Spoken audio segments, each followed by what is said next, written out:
而家啲長劇你真係要小心啦，啲短劇都捲到埋身啦，你仲喺度顧住拍拖，都市劇要拍拖，職場劇要拍拖，連懸疑劇都要拍拖。跟住我 friend 就推薦我去紅果短劇睇嗰出一見鍾情，我話短劇嘅言情都唔得啫，一上嚟就打茄輪喎，I don't like it。佢話今次真係唔同噶。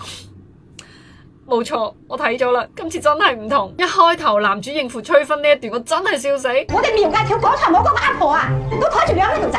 咁如果我到時拖兩條仔翻嚟，你都唔制啦。而且聽咗咁多塑料粵語，終於喺呢出戲入邊聽到咗好有質感嘅粵語。如果佢嘅好感只係遊客嘅一時興起，咁我嘅心動就係自投羅網。最搞笑嘅就係男女主角確定關係之後，諗住喺架車度 kiss 一下，點知俾女主角阿爸見到咗，跟住阿叔咧就咁坐咗喺佢哋兩個中間。畫面係真係非常復古廣風嘅，劇情除咗愛情之外咧，仲有事業同埋友情三線並行。今次真係唔一樣。除此之外，紅果短劇上面仲有各種唔同類型嘅短劇，廣風言情、方言特色嘅短劇應有盡有。好似最近好熱門嘅嗰出《盛夏芬德拉》同埋《7號典當行》都可以喺上面睇，而且全部免費。而家好啦，今次我真係可以放棄長劇投奔短國啦。